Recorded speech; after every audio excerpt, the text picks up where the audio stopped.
Welcome to All Right in Sin City, a podcast about writers and writing in the Windsor-Detroit region. Your podcasters today are Irene Moore Davis, author, educator, and local historian.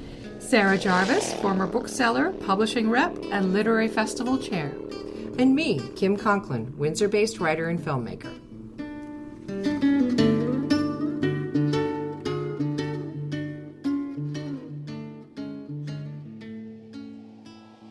Our guest today is Ian Kennedy. A resident of Erie Beach, Ontario, Ian Kennedy is a secondary school teacher and journalist with a passion for sport and storytelling. In 2011, he founded CKSN, Chatham-Kent Sports Network, an online news outlet covering both amateur and professional athletes. His reporting has been featured on radio, in newspapers, and publications that include the Hockey News, Canadian Horse Journal, and Outdoor Canada magazine. He holds degrees in Kinesiology and Education from the University of Western Ontario. His new book is On Account of Darkness, Shining Light on Race and Sport. Welcome, Ian Kennedy. Thank you so much for having me today. So congratulations on the new book. It's certainly getting a lot of attention. Listeners from outside our region, Southwestern Ontario, may not be familiar with Chatham-Kent or may not realize that it's home to a large Black community, that there are large, active, longstanding Indigenous communities in the area, that there's this history of interned Japanese Canadians that worked on local farms during the Second World War and sometimes settled in the area. In this book, you've taken on a really ambitious project, not only recounting the stories of these local athletes from various communities over a period of more than 100 years, but looking at them through the broader lens of race and sport in North America. What inspired you to embark on such an ambitious project? And what was the spark that launched you into this process? Well, I've been writing about sports for a long time, and my grandparents, probably like a lot of Canadian stories you hear, they were immigrants to the country. They fled communism during or just after World War II in Czechoslovakia. But they would tell me these stories over and over, and I fell in love with hearing these stories. I knew every nuance and every, the way they smiled or the inflection of their voice at certain points in their stories. But as I was writing about sports, I would discover people that had stories that sounded nothing like my family or anything that I'd ever heard before. And when the pandemic hit, I had this collection of people that I knew about, that I loved their stories, that I thought their backgrounds in sport and as groundbreakers or as cultural pushers or as advocates or anything that was creating change was so fascinating. And the pandemic gave me that time to dig into this more. So I started interviewing some people, just thinking I was going to write some additional news stories, whether it be for the Hockey News or I wrote about the Chatham Colored All-Stars in the Globe and Mail a couple of times. But as I got into that part and just really started listening to the other stories of people that looked nothing like me, had very different backgrounds and life experiences than me, it was so powerful. It was really, we talk about the privilege of playing sport and the barriers that are there, and what it takes to become an elite athlete, and the doors that were closed for so many people. Sport became to me a lens to society. It became this spot where we could see all of the issues that we talk about in every facet of life, in a really accessible spot, which was sport. It's a spot where I think that a lot of us can connect, where a lot of us use it for our health and our well-being, but many people weren't allowed to do that, right? It's not an all-encompassing understanding of anything simple, our entertainment, our sports, our recreation. So just hearing the stories, I sat down with Dorothy Wright Wallace, who is the one of the leads of the Chatham-Kent Black Historical Society. And it just felt like I was sitting at the kitchen table with my grandma, hearing the stories and the mischievousness and the way that she told stories to me. And I could see her kind of replaying them in her mind. It was the start of something. And sitting there with her really was one of the first interviews that got me into this book and created this. And how it actually came to be was sitting in the Black Mecca Museum in Chatham, researching for a story, and the executive director there looked up from her computer and said, "Ian, I just received this email from a publishing company, and they're wondering if anybody locally is writing about the Chatham Colored All-Stars." I just happened to be researching, on people from that team. And I turned around and I said, "I think that's me." And she said, "I think it's you." And so we replied to the email that same day. And within a week, I was, in an online meeting with the Tidewater Press, my publishing company, and a book was born. So it was really, from my love of storytelling, from hearing these stories that I thought was so important to preserve and put out there, to just having a kismet moment of being in the right place at the right time. That's how the book was born. So a follow-up question. You've described yourself as a story preservationist rather than a storyteller. What do you mean by that?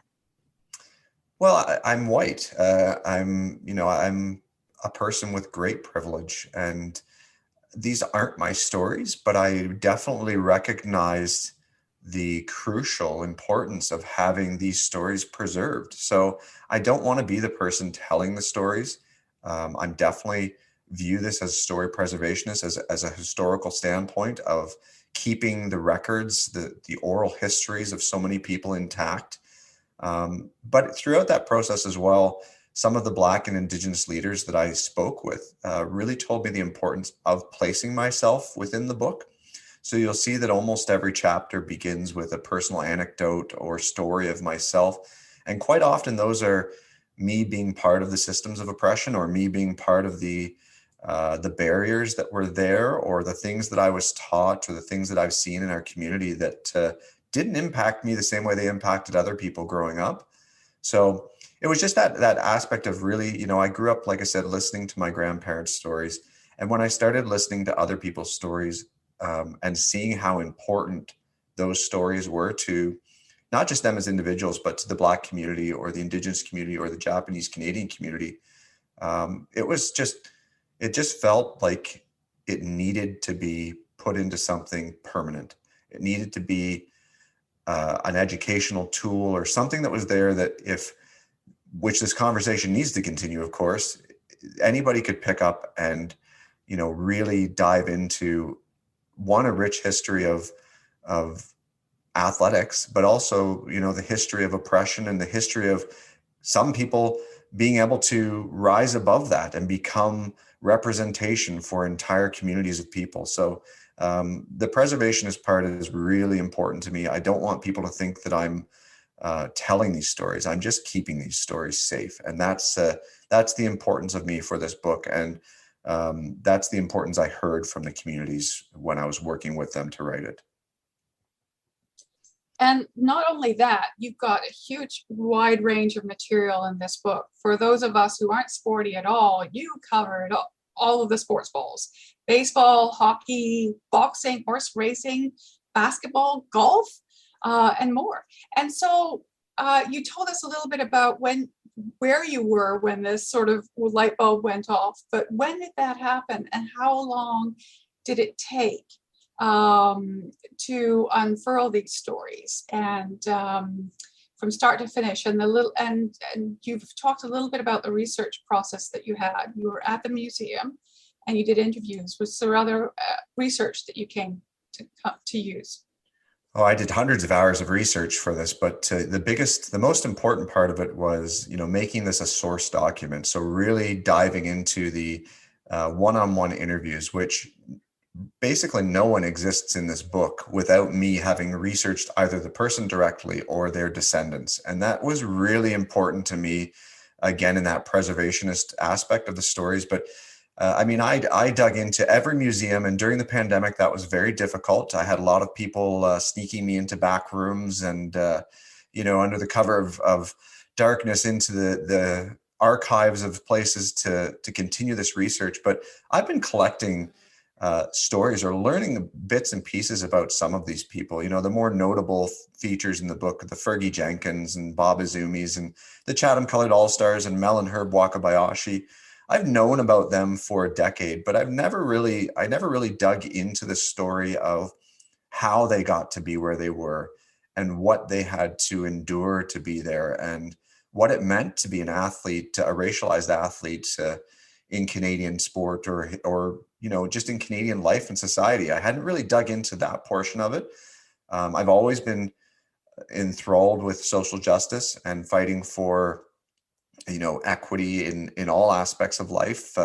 So originally I kind of pictured the book as this all-encompassing narrative where I'd be discussing gender and sexuality and things like that as well. But I realized that it would become this, this epic, tremendously too long and probably off topic at times piece of literature. And that was luckily my editors and publishing company really worked with me on that part. But it was 2 years basically of really intense work, preceded by a decade of just knowing who people were.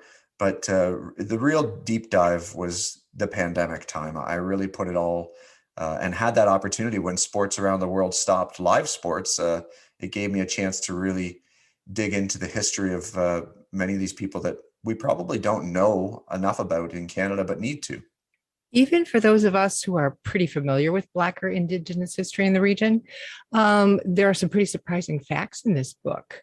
So were there any facts that came along that surprised you, and what were they? Definitely. I think that some of the ways that sport was used almost as a weapon to me was really fascinating. When you talk about residential schools, for example, I knew that sports were played at residential schools, but I didn't really think about the purposes of sports at residential schools.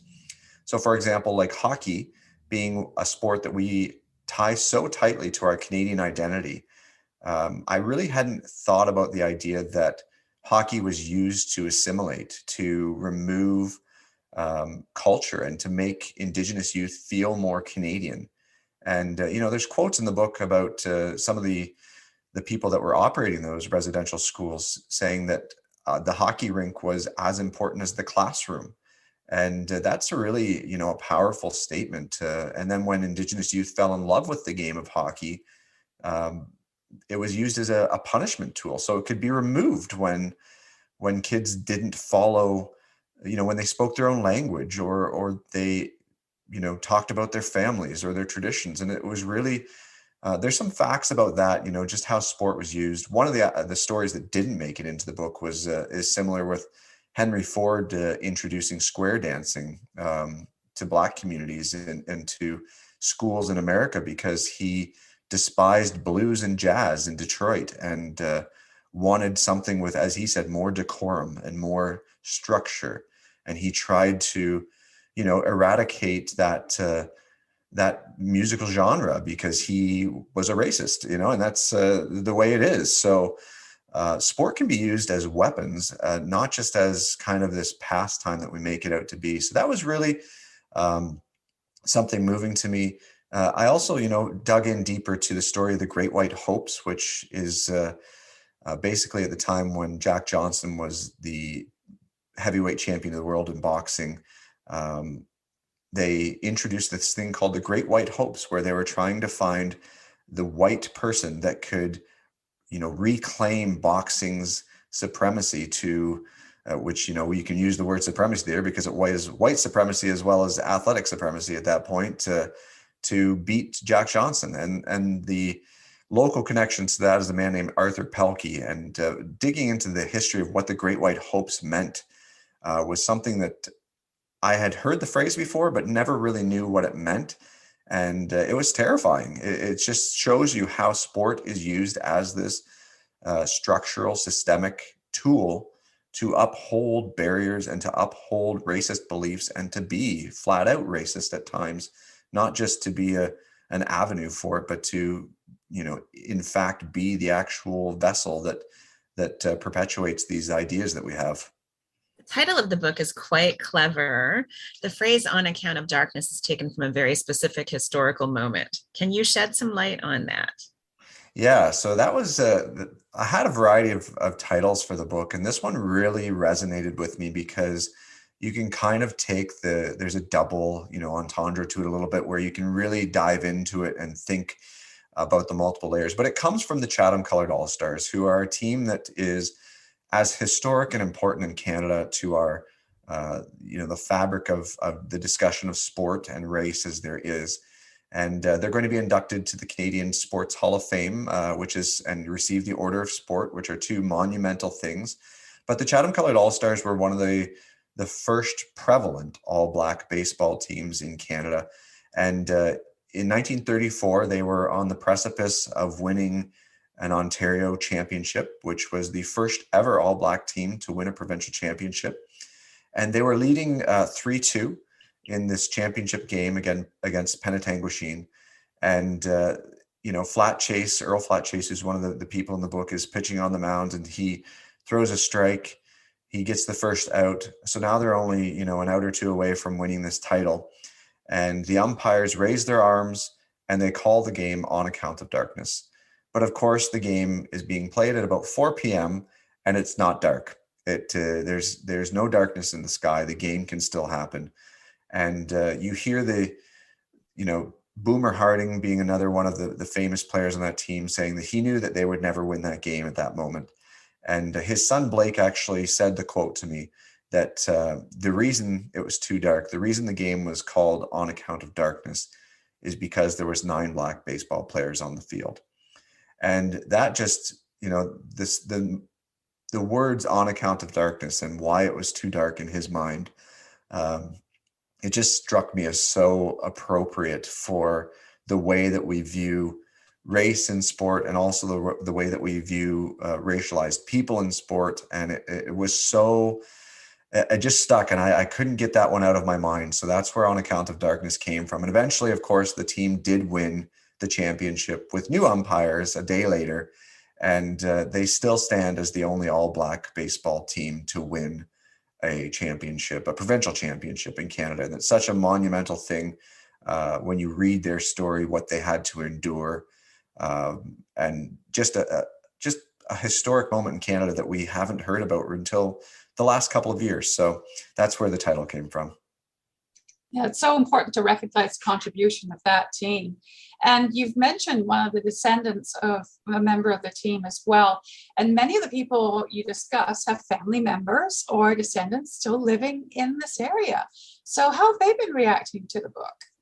Thankful, which I'm thankful for, because I really didn't know how everyone would react. But I think one of the most important parts when you endeavor into anything of this type of historical nature is to make sure that you are working with those directly in the community and the descendants. And I really focused on that face-to-face or over the phone, depending on how the pandemic allowed, but that interview process of hearing their lived experiences, the people that knew their parents or knew their grandparents. And I wanted to know them not just as athletes, but as people, and to see really the minute details of, Fergie Jenkins' mom sitting at the table knitting. I wanted to know the things that made people tick, and not just hear the on-field glory. And that was a portion of the story that I think really, in my opinion, is important, and I hope shines through, is that even if you don't love sports, you can read this because it's about people and families that just happen to play sports. But the reaction from our local Black community, from our local Indigenous community, from Japanese Canadians has been fabulous. And they are so thrilled, the families that are in this book, to have their place in history written down and preserved, because just like I said, we've all heard about Wayne Gretzky, and we've all heard about every white athlete that has ever been even mediocre. And we've got these incredible Black athletes and incredible Indigenous athletes and incredible Japanese Canadian athletes that never reached the pinnacle of sport for the most part, just because of who they were, because of their race. And to put that down, to make sure that their spot in history is solidified, is such an honor to me, to be able to just do that and see the satisfaction and the pride that wells up in the families when they hold the book, or they hear me read a section that happens to be about their family. It's really, it's been so rewarding to just be a part of that, and to hear them, call me cousin, or a part of their family now, or whatever it might be. I've received every. I just feel good doing that and being a part of their families, and having the honor and the earning their respect to sit with them at their tables and hear some very personal, sometimes some very upsetting and traumatic parts of their family histories. But it's been very well received by the families. And I hope that, the broader Canadian readership gets that feeling too. But locally, it's been great. Speaking of the broader Canadian readership, what do you hope those readers will take away in terms of a new understanding or shift in perspective from your book? I hope that they understand that, the systemic nature of racism. Really, we kind of encapsulate our sport as, like I said, this kind of release or freedom for many of us, but it's not that way for everyone. Sport was very difficult to be a part of for people who love the games. Segregation of why is there no, or less Black athletes in the National Hockey League? Well, Black people weren't allowed to even skate at public arenas for a significant part of history. So how do you teach your kids and grandkids a game that you were never welcome to even not just play, but be even in the facility? It's the same stereotypes that go with swimming and sports like that, where public pools and beaches were restricted access to. So, we need to understand our past and history and why things grew the way they did, to understand where we are right now, and to make the actual actionable, not just performative changes that sport needs across the board. So that's a big one for me, is that just gaining that understanding, humanizing some of the issues, like we need to be able to see actual people and read. And that's why I wanted people to know about their families. We know Fergie Jenkins, but we don't know that his dad was a chef at the local hotels. And we don't know that his dad was a chauffeur. And I can tie that to people like Bob Azumi, whose dad was a chef as well. And the two fathers were actually quite good friends, and they knew each other, and all these communities supported one another. But that systemic nature of understanding where we are, where we've come from, and because we're not going to be able to fix anything unless we see people as people. And for me, that was a big thing. I grew up in a town which bordered Walpole Island First Nation, and we were taught to be racist, flat out. Wallaceburg was a sundown town as well. I didn't know really any Black people at all growing up. And that's evident in the book. And I was taught every racist joke and stereotype and lesson that you could learn. And oftentimes that came from my coaches. It came from the people that you were supposed to learn other things from. You were supposed to become a better person through.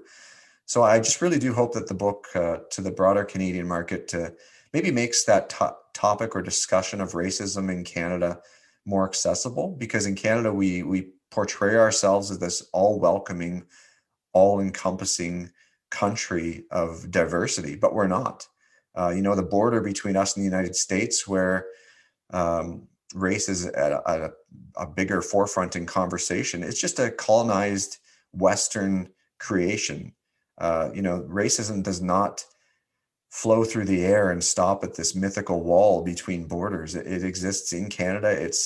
And it exists in sports. So I just hope that the book kind of opens those conversations and gives people a new perspective and makes the conversation accessible to sport lovers who may, historically be a little, we'll call it, a little less open to this conversation. I think a lot less open to the conversation at times, but that's my hope. Now that On Account of Darkness is out in the world, what are you working on next? Well, I mean, I'm really hoping to push the conversations forward through some of the outlets that I'm writing for, but I'm I do have my eyes set on a couple of future projects. One of them is going to focus on women's hockey in Canada.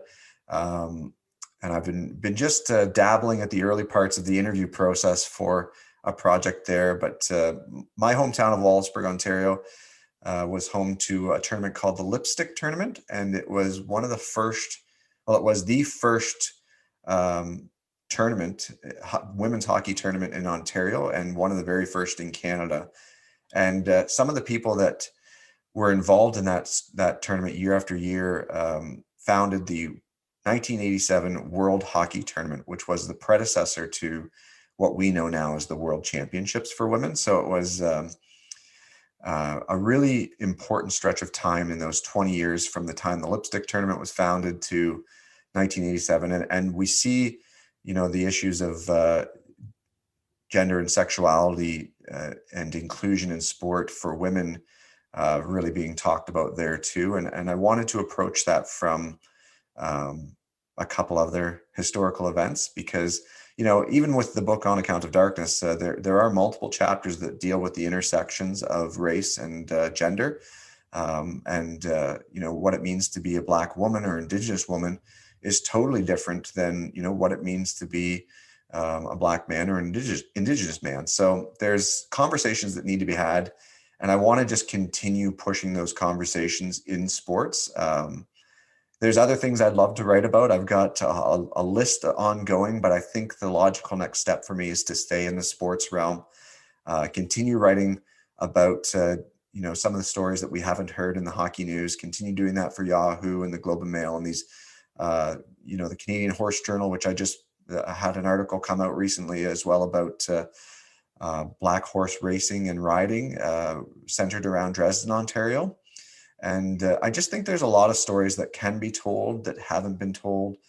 And again, I'm trying to approach it as this preservationist manner and listening to what people want told and want out there. And when someone approaches me with one of those stories, I haven't said no yet. So I'm really excited to keep being that someone that can amplify and hold the door open so that eventually it's not me doing it anymore. That would be my long-term wonderful story, would be that I'm somewhat obsolete in this whole conversation and I can just look at the other people finally being able to freely speak without because I do recognize that I'm able to say these things because of my privilege and and push these topics. And I just hope that through whatever project is next, I continue to be able to amplify some voices. Would you like to read some of your work for our listeners? We'd love to hear it. Absolutely. I chose a couple of different selections. And when I read, I typically like to read the personal anecdotes and the stories that involve me placing myself in the book, again, because I do want to make sure that it's my words are represented by my voice. I'm not keen on reading quotes from the Black or Indigenous or Japanese Canadian folks that are in the book. So I'm just going to read, I've got 3 small selections. They're just small intros to chapters. And the first one is called It Was Never Our Game. And it kind of introduces my hometown of Wallaceburg, Ontario. So here it comes. A wave of smoke and stale beer would crawl across you, sticking to your hair and skin as you entered Sam's Hotel in Wallaceburg, marking you. Above the bar and rented rooms were drug addicts, the residents who validated the hotel moniker. On the main floor, the thud of music would fill your ears, slightly tinny, with simultaneously too much bass. Nameless and hapless bodies rubbed against each other on the dance floor, watched by older men with crude mouths. On the right was a long bar lined with cheap liquor and bargain beer. To the left, there were a few pool tables. A dive bar that was only palatable in an inebriated low light. Sam's was not the kind of place you told your mother about, although she had probably been there at some point as well. It was where we went when we wanted the darkness to hide us. Sam's Hotel was opened in 1947 as the Lord Selkirk Ballroom, named in honor of a man who devised a plan to expropriate nearby Indigenous lands for a Scottish settlement. Before my first visit, I was told to lower my gaze and walk straight through to the back of the club where tables lined the dance floor near the stage. This is where the white people sat. I was taught not to make eye contact with the people who inhabited the front half of the space. This is where the indigenous people were. Sam's had a reputation. This was where fights happened, where people got stabbed. I never did see a stabbing, but I saw fights, and I saw someone run down by a car in the parking lot right next to the No Frills grocery store shopping cart return. And I read headline after headline about assault, attempted murder, and more. As the clock crept past midnight, pores filled with smoke and cells swelled with alcohol, the intolerance held in the fatty parts of the body was released as muscle memory moved opponents from the dance floor to the parking lot. Sometimes it was one person fighting another. Sometimes it was group versus group, always white versus indigenous. I'm not sure if I ever knew a motive, and it was years before I realized I didn't know how we'd got here, how Canada had got here. So that's one intro to a chapter about Wallaceburg, which I grew up knowing to be a very racist community against the Indigenous people of Walpole Island First Nation. And I'm going to read another brief intro about my town. And this one comes from chapter 13, which is titled Sundown Town. In Wallaceburg, sunset can be a beautiful time, especially along the Sydenham River. A town of roughly 10,000 people, Wallaceburg was built on manufacturing. The famous Louisville Slugger baseball bats and Louisville hockey sticks were both made here. Hall of Famers like Mark Messier, Steve Eiserman, and Brett Hall would all visit to test their new hockey sticks. Wallaceburg is connected by waterways to the Great Lakes. On summer days, the brown water slowly meanders through town, and long shadows creep from the poplar trees, the quiet interrupted only by the sound of car tires rumbling across the 4 main bridges. Light shimmers on the wake of small boats driven by town teenagers, and kids sneak onto the old train bridge to drink cheap beer and swim in the turbid water. There's almost certainly a father and son standing behind the local library fishing from the boardwalk. In the center of town is the walking bridge, where pedestrians can wave at boaters and teens can steal a kiss in the fading light, and where a black taxi driver was threatened with lynching if he dared stay overnight in the town. So that's just an intro to that chapter that talks about how Wallaceburg became a sundown town and how that practice was ended by a Canadian football legend named Rollie Miles. And that was one of my favorite stories, finding this whole thing in the book. And Rollie's one of many famous athletes in the book, but probably the most notable from Chatham-Kent is a man named Fergie Jenkins. Fergie is a baseball Hall of Famer. He has a statue outside of Wrigley Field because he's a Chicago Cubs legend. And Fergie's father played for that famous Chatham Colored All-Stars baseball team. So I wrote this intro about Fergie in a chapter called A Parade for Fergie. And I guess it's not really about Fergie. It's about my own experience again. And some of the still prevalent and still present racism that occurs in Chatham-Kent. And I want people to not only know about Chatham-Kent, but view it as a microcosm of Canada, because it really is representative of many of the places that lack diversity, but also have a diverse past that we kind of overlook. So this is from chapter 16, and it's from a chapter called A Parade for Fergie. And the Parade for Fergie was after his first 20-win season in the major leagues, but he is a legend in Chatham-Kent, and I wanted to make sure that it was well represented. So here's the intro to that chapter. For years, I'd follow the same truck on my way to work.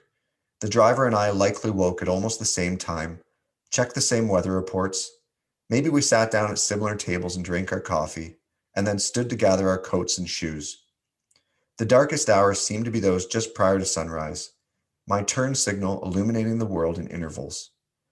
As I pulled onto the highway, the man in his truck would pull out ahead of me like clockwork. I could see his eyes in the glow of my headlights on his rearview mirror. There in the darkness on the road in front of me, he'd accelerate. My beams would strike the tailgate of his truck and bring to life the Confederate flag painted there. Each morning I wondered about that man. We were in Canada after all. This flag had no geographic origin here, but it did have meaning. Eventually, the driver of that truck would pass a sign reading, "Welcome to Chatham, home of Fergie Jenkins." So that's my last reading that I wanted to do there. But those all involve, my personal experiences in the town. And as I said, every chapter kind of opens with one of those anecdotes. And I find those to be, for me, were very difficult to tell at times, placing myself as part of the problem. But I do believe that if we're going to move this whole conversation forward, which is the idea of the book, we all have to acknowledge our position in upholding systems of oppression and systemic racism. And to write this book honestly, I don't think I could have done that without outing myself in that way as well. Well, thank you so much, Ian Kennedy, for joining us. The book is On Account of Darkness, and we are so glad that you've appeared with us. Thank you so much for having me. Thanks for joining us. Look for more episodes of All Right in Sin City wherever you listen to podcasts, or check out our website, allrightinsincity.com. For information and announcements of new podcasts, sign up to our email list or follow us on Facebook and Twitter.